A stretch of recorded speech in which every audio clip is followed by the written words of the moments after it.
할렐루야. 아멘. 하나님의 은혜가 함께하기를 간절히 바랍니다. 아멘. 갑자기 손님이 나타나면은 당황스러울 때가 있고, 또 반대로 아주 반가워할 때가 있죠.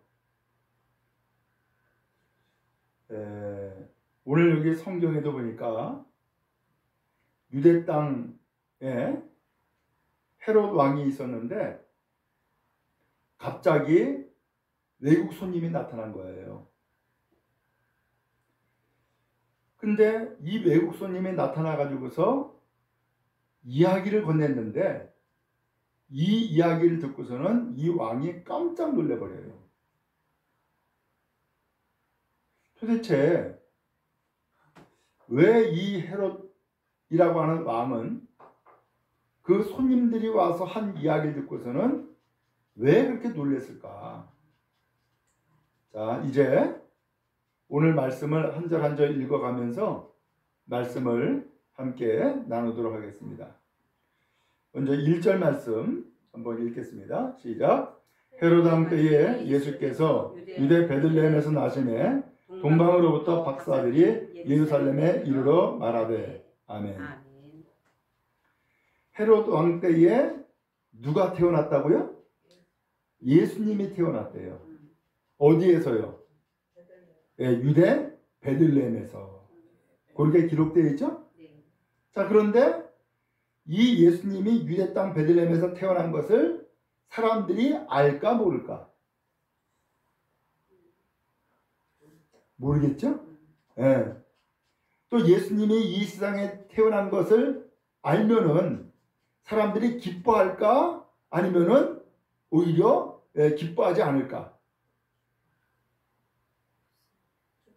기뻐할 것 같아요? 예. 예. 그러면 참 좋죠? 예. 자, 그 1절에 보니까 중간에 예수님이 유대 땅 베들레헴에서 태어났는데 그때 동방에서부터 박사들이 예루살렘에 이르러 온 거예요. 아니, 동쪽에서 박사들이 왜 예루살렘에 왔을까? 여기 동방이라고 표현했는데 이 동방은 뭐랄까, 유대 땅의 동쪽이겠죠. 그렇죠? 유대 땅의 동쪽. 그러니까 지금으로 표현하면은 뭐 사우디아라비아 혹은 이란 혹은 요르단 뭐 이런 중동 국가들이라고 볼 수 있겠죠. 자, 2절 말씀 한번 읽겠습니다. 시작. 유대인의 왕으로 나신 이가 어디 계시냐? 우리가 동방에서 그의 별을 보고 그에게 경배하러 왔노라 하니. 아멘. 근데 이 박사들이 예루살렘에 와가지고서는 헤롯 왕을 만난 거예요. 근데 헤롯 왕을 만났는데 헤롯 왕한테 질문을 한 거예요. 뭐라고 물어봤어요? 유대인의 왕으로 나신 이가 어디 계십니까? 라고 물은 거예요. 유대인의 왕으로 나신 이가 어디 계십니까? 근데 이 이야기를 듣고서는 그렇게 이야기를 했는데 그렇게 묻는 이유가 있었어요. 왜 그렇게 물어봤어요? 동방에서 뭘 봤다고요? 그의 별을 봤다는 거예요. 왕으로 태어나실 분의 별을 봤다는 거예요. 아마 이 동방의 박사들은 아마 별을 연구하는 박사들인지도 모르겠어요. 어찌하든 이 유대 땅에 왕으로 나시는 분이 태어났다라고 하는 것을 뭘 보고 알았어요? 별 보고 알았다는 거예요. 그래서 그 왕으로 태어나신 분을 경배하기 위해서 찾아왔다는 거예요. 그래서 그분에게 경배를 하기 위해서 찾아왔다라고 얘기를 하는 거예요. 근데 이 이야기를 듣고 예루살렘의 사람들, 그 다음에 헤롯 왕이 어떤 반응을 했을까? 자, 3절 한번 읽겠습니다. 시작. 헤롯 왕과 온 예루살렘이 듣고 소동한지라. 이 이야기 듣고서는 뭐 했다고요? 소동했대요. 소동이 뭐예요? 난리가 난 거예요. 소란해진 거예요.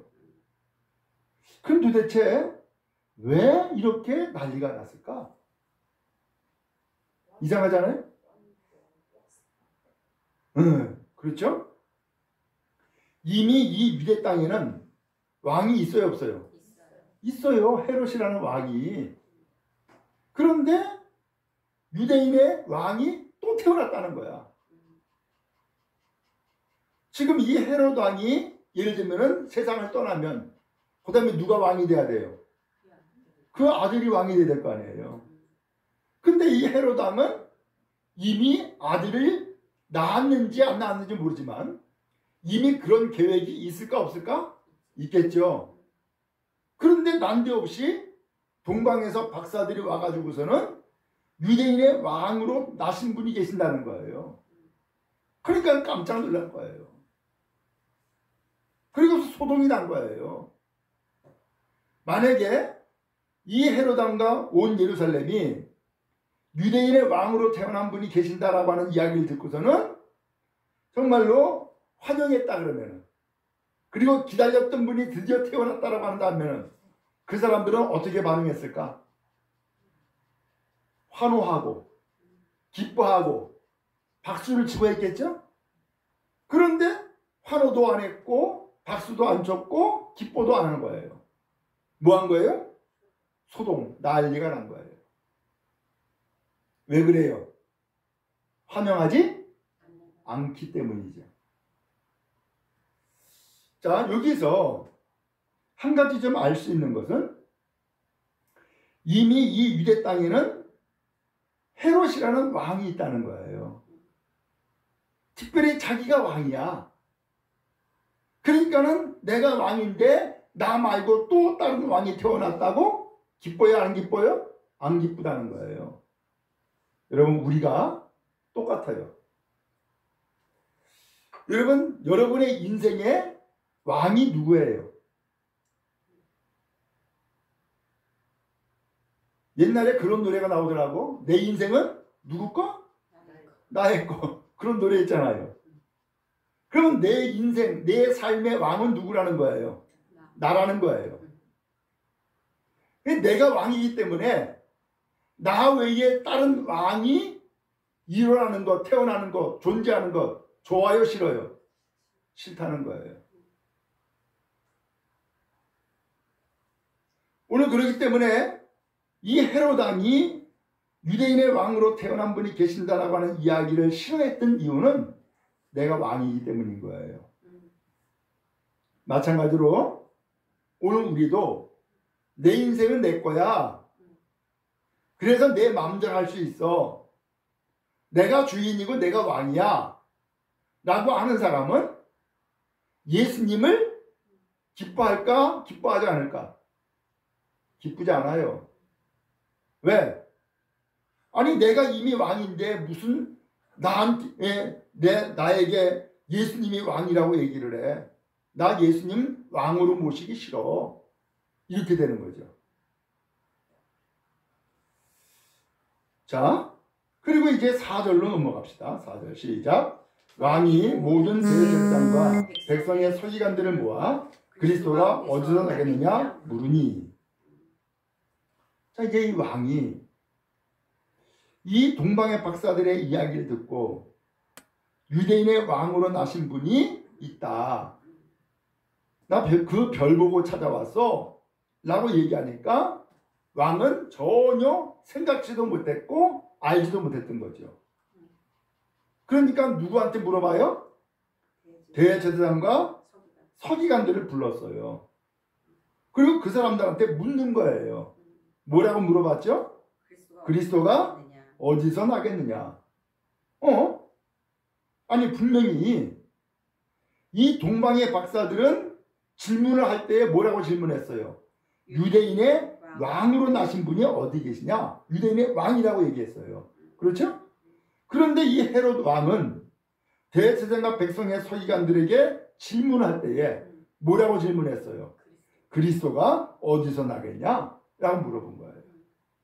아, 그러니까 이 유대인의 그 헤롯 왕이 지금 다시 태어났다라고 하는 그 유대인의 왕이 누구라고 생각하고 있는 거예요?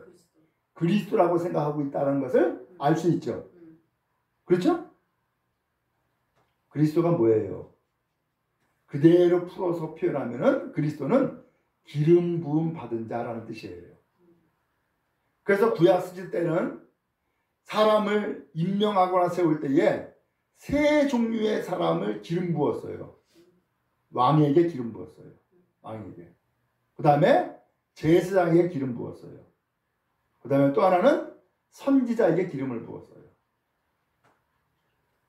그래서 여기 그리스도가 어디서 나겠느냐라고 하는 여기 이 표현에는 누구를 의미하느냐? 메시아, 곧 구원자를 의미하는 거예요. 그러니까 이 헤롯 왕이 유대인의 왕으로 나신 분이 어디 계시냐라고 하는 이 이야기는 사실 이 동방의 박사들이 잘 모르고 있는 거죠. 그죠? 다만 유대인의 유대 땅에서 태어났기 때문에 유대인의 왕이라고만 표현하고 있는 것이지 그분이 그리스도다 아니다라고 하는 것은 구체적으로 아직 알아요 몰라요? 모르고 있는 거죠. 다만 세상을 구원하실 왕인가 보다라고 하는 그런 생각은 가지고 있겠죠. 자, 어쨌든 이 헤롯 왕이 그리스도가 어디서 나느냐고 물어봤어요. 그랬더니 5절에 이 대제사장과 백성의 서기관이 대답을 한 거예요. 어디라 그랬죠? 유대 베들레헴입니다. 라고 얘기한 거예요. 그래서 아니 그러면 베들레헴에서 태어난다라고 하는 근거가 있냐? 라고 물어봐야 되겠죠. 그랬더니 성경에 기록이 되어 있다는 거예요. 그게 6절이에요. 6절 한번 읽겠습니다. 시작. 또 유대 땅 베들레헴아 너는 유대 고을 중에서 가장 작지 아니하도다. 내게서 한 다스리는 자가 나와서 내 백성 이스라엘의 목자가 되리라 하였음이니이다. 아멘. 이 유대 땅 베들레헴은 사실 지방에 있는 조그만 동네, 조그만 도시? 조그만 도시예요. 시골 동네 조그만 도시예요. 근데 여기 이 베들레헴은 그럼에도 불구하고 성경에 뭐라고 기록되어 있냐면은 유대 고을 중에서 가장 작지 않다. 가장 작지 않다? 아마 그 유대 고을 중에서도 아마 작은 편에 속했나 봐요. 그렇죠? 근데 가장 작지 않다는 거예요. 이유가 뭐라 그랬어요? 거기에서 다스리는 자가 나와서 내 백성 이스라엘의 목자가 될 거라는 거예요. 그래서 그 목자가 되실 분이 태어날 땅이기 때문에 그 땅은 작은 땅이 아니다. 그 얘기예요. 그러니까 땅의 면적, 크기를 얘기하고 있는 것이 아니라 그 땅에서 누가 태어나느냐 라고 하는 것이 크다 작다를 표현하고 있는 거네요. 그렇죠? 그래요? 오늘 그런 의미에서 이상스럽게도 우리나라를 좁혀서 보면은 정말로 훌륭한 사람은 서울 대도시에서 태어난 사람은 거의 없더라고.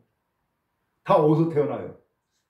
저 시골에, 저 섬에서 태어난 사람들이 지도자가 되고 훌륭한 역할을 감당해 나가더라고요. 자, 그런데 오늘 이 베들레헴이라고 하는 것이 성경에 이렇게 기록되어 있다는 거예요. 그래서 이제 이 이야기를 듣고서는 헤롯 왕이 그 동방의 박사들을 다시 불러가지고서 이야기를 해요. 자, 7절 말씀 읽겠습니다. 시작. 이에 헤롯이 가만히 박사들을 불러 별이 나타난 때를 자세히 묻고. 아멘. 자, 여기에서 지금 헤롯이 그 박사들을 불러서 뭘 물어봤어요? 별이 언제 나타난 거야? 그러면 언제 나타난 걸 왜 물어봐요? 네? 별이 나타난 때가 왕으로 태어나신 때라는 얘기 아니에요. 그렇죠? 그러니까는 별이 나타난 때가 언제냐는 것은 그 왕이라고 하는 자가 언제 태어난 거야? 라고 묻는 거예요. 자, 이렇게 정치인들이 물을 때는 뭔가 계획이 있고 뜻이 있죠. 속셈이 있죠. 네. 자, 그런데 그 앞서 4절을 한번 다시 한번 봐요. 왕이 모든 대제사장과 백성의 서기관들을 모아서 질문을 했어요. 그리스도가 어디서 나겠느냐? 뭘 물어봤어요? 네, 나는 것. 어디서 태어나는지 그 태어나는 장소를 묻는 거예요. 태어나는 장소를. 그랬더니 이 대제사장과 백성의 서기관들이 어디서 태어난다고요? 베들레헴에서 태어난다. 이게 성경에 기록된 말씀입니다. 라는 거죠. 장소는 알았어. 근데 그 왕이 도대체 그러면 지금 몇 살이야? 궁금하잖아요. 그러니까는 이 동방의 박사들을 다시 불러가지고서, 근데 여기 성경에 보니까 7절에 부를 때 어떻게 불렀대요? 가만히 불렀대. 가만히. 소위 말하면은 비밀스럽게 그렇게 부른 거예요. 그리고 질문했어요. 별이 언제 나타났나? 나한테만 말해봐. 라고 한 거예요. 그러면서 이제 이 동방의 박사들을 예수님이 태어났다고 하는 그 장소 베들레헴으로 보내는 거예요. 자, 8절을 또 읽겠습니다. 시작. 베들레헴으로 보내며 이르되 가서 아기에 대하여 자세히 알아보고 찾거든 내게 구하라. 나도 가서 그에게 경배하게 하라. 아멘. 베들레헴으로 보내면서 아기에 대해서 자세히 좀 알아봐. 그리고 그 아기 왕이 아기 왕을 만나면은 나한테 말을 해줘. 왜냐? 나도 가서 경배해야지. 그렇게 이야기를 하고 베들레헴으로 동방 박사들을 보낸 거예요. 자, 오늘 이 왕이 정말로 이 유대인의 왕으로 태어난 그분, 그리스도로 나신 그분을 경배하기 위해서 물어봤을까? 아닌 것 같죠? 네. 오늘 이렇게 자기가 왕으로 태어난 사람 혹은 자기가 왕으로 존재하는 사람은 가지고 있는 권력 때문에, 가지고 있는 이 기득권 때문에 이것을 내려놓기를 원할까 원하지 않을까? 원하지를 않지요. 그러니까 그 아기 예수한테 경배하겠다고 이야기를 하면서 자세히 물어봐라. 자세히 알아봐라. 찾으면 나한테 알려줘라. 나도 가서 경배하게 라고 이야기했던 것은 사실은 그가 다른 속셈이 있었다라는 것을 알 수가 있어요. 자, 이제 드디어 박사들이 왕의 말을 듣고서는 베들레헴을 향하여서 가는 거예요. 자, 9절 말씀입니다. 시작. 박사들이 왕의 말을 듣고 갈새 동방에서 보던 그 별이 문득 앞서 인도하여 가다가 아기 있는 곳 위에 머물러 서 있는지라. 아멘. 드디어 이제 이 박사들이 베들레헴을 향해서 가는데 이 동방의 박사들을 인도한 자가 있는 거예요. 누가 인도했어요? 여기 성경 보니까는 그 별이 인도했다라고 되어 있어요. 그렇죠? 네. 이 동방의 박사들이 처음에 그의 별을 보고 왔다라고 이야기를 했는데 이번에는 또 베들레헴으로 갈 때에 그 별이 동방의 박사들이 가는 길 인도하더라는 거예요. 그러면 그 별이 누구일까? 그 별은 바로 이 동방 박사들이 발견하고 찾은, 그래서 이 유대 땅까지 온 그 별은 유대인의 왕이었던 거예요. 그 유대인의 왕인 그 별은 이 헤롯 왕의 말로 표현하면은 그 왕은 바로 그리스도였던 거예요. 그렇죠? 그럼 그 왕이, 그 그리스도가 태어난다라고 하는 그 왕이, 아니 태어났다라고 하는 그 왕이, 혹은 태어났다라고 하는 그 그리스도가 지금 별이 되어 가지고서 동방의 박사들이 가는 길을 지금 뭐 하고 있어요? 인도해 주고 있는 거예요. 그러면 그 별이 누구예요? 예수. 그 별이 예수예요. 오늘 여러분 우리가 예수님을 만나고자 한다면은 예수께서 여러분들을 인도해 주실 줄로 믿으시기 바랍니다. 아멘. 오늘 주님은 내가 예수님 만나고 싶어. 내가 예수님께 경배하고 싶어. 난 예수님을 믿고 또 예수님의 인도함을 따라서 주님을 의지하며 살고 싶어 라고 한다면은 주님이 오늘 여러분들의 길을 어떻게 하신다고요? 인도하신다니. 인도하신다니. 그러면 여러분 오늘 우리가 주님의 인도함을 받고 나아가는 길은 실패가 없는 줄로 믿습니다. 그 길은 정확한 길이고요. 그 길은 복된 길이고요. 그 길은 형통한 길인 줄로 믿습니다. 자, 그런데 그렇게 해서 인도하여 가다가 한 곳에 딱 멈춰 서 있는 거예요. 그러면서 별이 쫙 비치는 거죠. 10절을 봅니다. 시작. 그들이 별을 보고 매우 크게 기뻐하고 기뻐하더라. 아, 그 동방박사들이 뭘 봤다고요? 그 별을 봤대요. 기뻐하고 기뻐하더라. 너무너무 좋아했던 거예요. 너무너무 좋아했던 거예요. 오늘 여러분 우리가 예수님을 보고 이와 같이 기뻐하고 기뻐하는 믿음의 성도 다 되기를 간절히 바랍니다. 아멘. 내가 정말로 사모하는 마음이 많으면 많을수록, 그래서 꼭 만나고 싶은 마음이 강하면 강할수록 내가 그분을 만났을 때에 오늘 우리의 마음, 우리의 마음은 어떤 마음이에요? 기쁘고 기쁜 거죠. 소위 말하면 우리 표현으로는 뛸 듯이 기뻐하는 거죠. 오늘 주님은 이와 같이 우리의 길을 인도해 주시고 우리에게 큰 기쁨이 되신다는 사실을 기억하고 주님의 인도함을 받고 나아가는 우리 모두가 다 되기를 간절히 바랍니다. 우리가 알잖아요. 인생길을 살아오는데 지금까지 내 계획을 가지고 혹은 내 뜻대로 여기까지 오지 않았어요.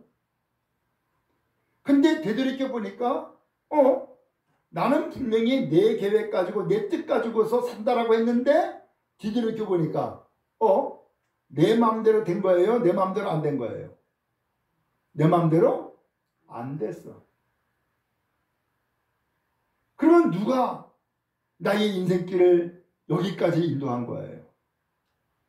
이 동방의 박사들이 어디에 예수님이 계신지 모르고서 찾아왔던 것처럼, 그러나 그 예수님이 별이 되어서 이 동방의 박사들을 인도해 주고 있는 것처럼 오늘 예수님은 우리의 인생길을 여기까지 인도해 주신 줄로 믿습니다.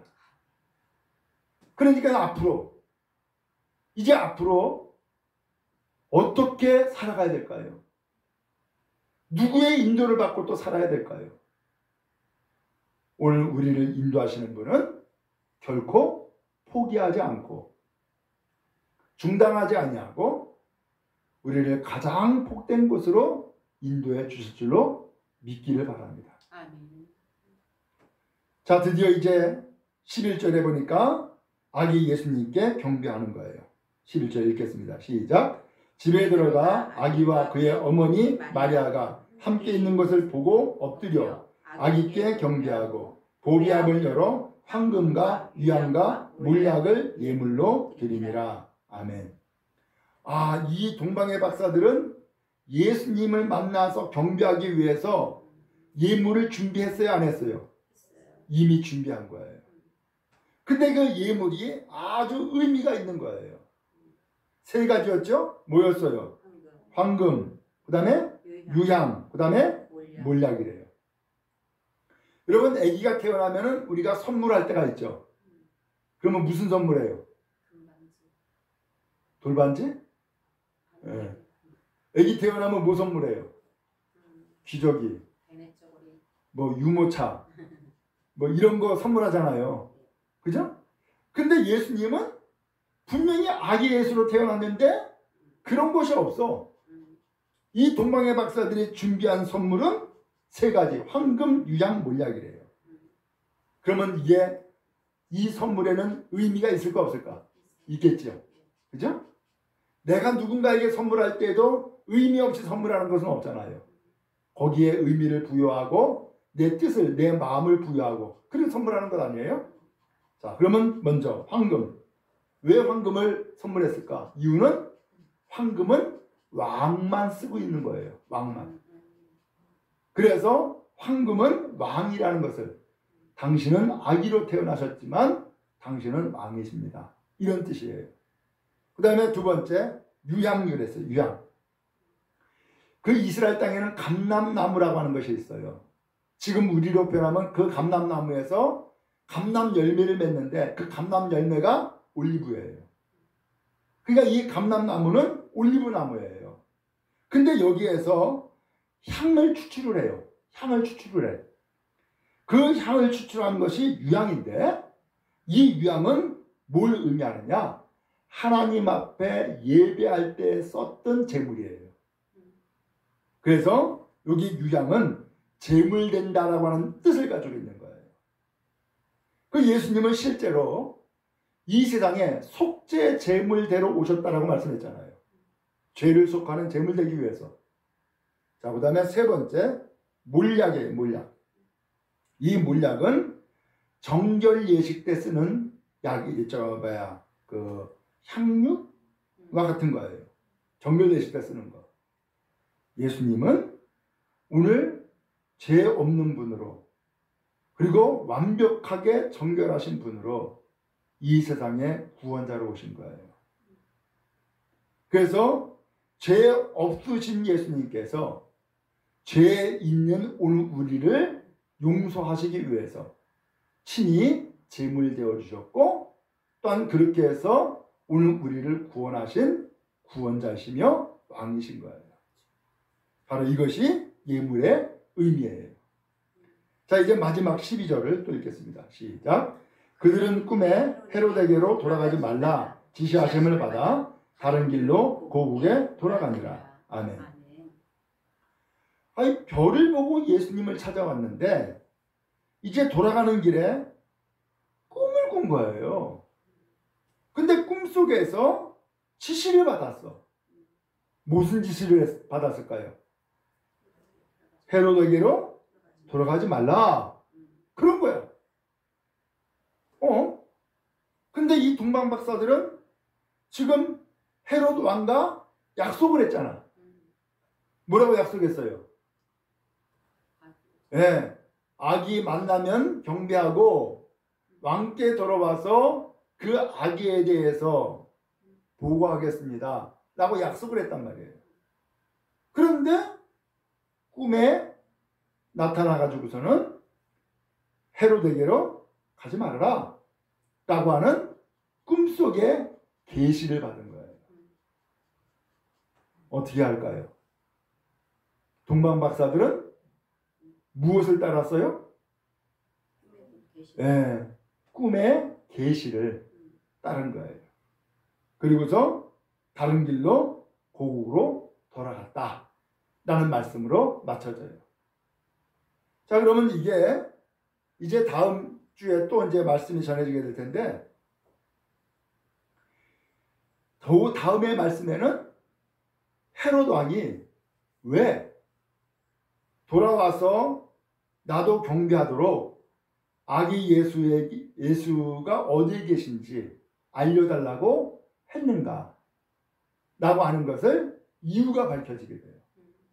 자, 이제 이것은 그 다음에 말씀을 드리고, 자, 이제 오늘 12절까지 긴 말씀을 함께 나누었는데 오늘 여기에서 중요한 것은 예수님은 세상의 왕으로 메시아로 오셨다 라고 하는 것을 누굴 통해서 알았어요? 동방의 박사들 통해서 알았어요. 그런데 이미 자기가 왕인 사람은 그 메시아 곧 그리스도를 환영했어요? 안 했어요? 안 했어. 환영 안 했어요. 근데 이것은 오늘날도 똑같단 말이죠. 오늘날도 이건 내 거야. 내 인생은 내 거야. 내가 주인이고 내가 왕이야. 라고 하는 사람은 또 다른 주인이 되시고자 하는 예수님을 왕으로 받아들이기 어려워요? 쉬워요? 어렵죠. 오늘 그런 의미에서 우리는 이미 내가 주인 되고 내가 왕됨을 포기하고 예수님이 나의 주인입니다. 예수님이 나의 왕입니다. 고백하고 예수님을 섬기는 주의 성도인 줄로 믿습니다. 아멘. 그 예수님이 우리를 인도할 것이고 예수님을 만나는 길로 인도해 주시고 예수님을 통해서 복받는 길로 인도해 주시고 예수님을 통하여서 죄를 속하고 하나님 나라 천국을 맛보는 길로 나아가도록 우리를 이끌어 주실 줄로 믿습니다. 아멘. 그 인도를 잘 따르는 우리 온 성도 다 되어지기를 주님의 이름으로 축복합니다. 아멘.